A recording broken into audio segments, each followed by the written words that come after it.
மக்கள் பிரச்சனைன்னு என்ன பார்க்குறாங்க? ஏன்னா 4 ஆண்டுகளாக ஆட்சி முடிஞ்சிருச்சு.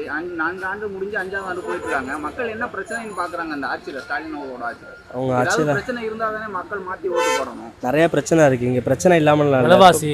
ஆமாம், விலைவாசி தான். விலைவாசி குறைஞ்சாலே போதும். விலைவாசி தான் தாறுமாறாக விற்கிது.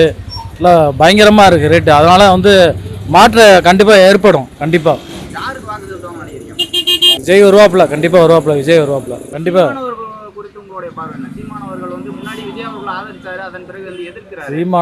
சீமானா அவ்வளோ வரமாட்டார். தனி கட்சியாக தான் விஜய் நிற்பார். 1% வாக்கு வாங்கிட்டு அதுக்கப்புறம் 4%, அப்புறம் 8% மாறி இருக்குல்ல. அப்போ அதிகமாகாதா சீமானுக்கு? ஆகாது, கண்டிப்பாக ஆகாது.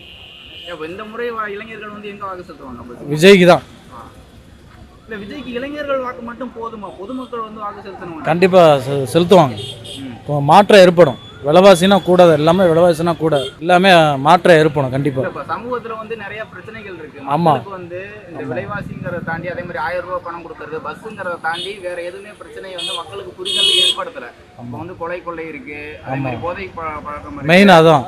இளைஞர்கள் கல்வி விட்டுட்டு சுத்தக்கூடிய ஒரு போக்கு பார்க்க முடியுது. இதெல்லாம் மக்கள் மைண்ட்ஸ்ல இல்ல தானே? அப்படித்தானே இருக்கு. மக்கள் 1000 ரூபாய் கொடுத்தா ஓட்டு போடலாம், இலவசம் சொன்னா ஓட்டு போடலாங்கிற மாதிரி தானே இருக்காங்க. அப்படின்னா கிடையாது.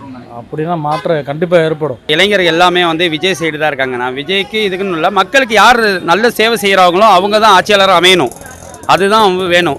இந்த 1000 ரூபா கொடுப்பதற்காக இல்லை. மக்களுடைய மனநிலை என்னென்னா, அவங்கவுங்க ஒரு கடனில் மாட்டியிருக்காங்க, பிரச்சனையில் இருக்காங்க, பல விஷயங்களில் அவர் மன உளைச்சலில் இருக்காங்க. ஆட்சி மாற்றம் மட்டும்தான் அவங்களுக்கு, மக்களுக்கு ஏதாச்சும் நல திட்டங்கள் போய் சேரணும். அது சேர்றதில்ல. மக்கள் பிரச்சனைன்னு என்ன பார்க்குறாங்க?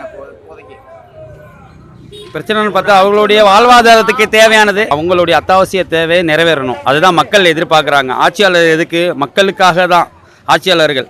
மக்கள் கஷ்டப்படுறது பல விஷயங்களில் இருக்கும்போது அவர்களுக்கு என்ன நலத்திட்டம் வேணுமோ அது செஞ்சு கொடுக்கணும். அதுதான் ஆட்சியாளர்களுடைய வேலை. ஆனால் அது செய்கிறது இல்லாமல் அவங்கவுங்க ஊழல் பண்ணுறது, அவங்கவுங்க காசு சேர்க்கறது, ஒரு பிஸ்னஸாகவே அவங்க செய்கிறதுனால மக்களுக்கு வெறுப்புணர்வு ஏற்படுது. அதெல்லாம் ஆட்சி மாற்றத்தை விரும்புகிறாங்க மக்கள்.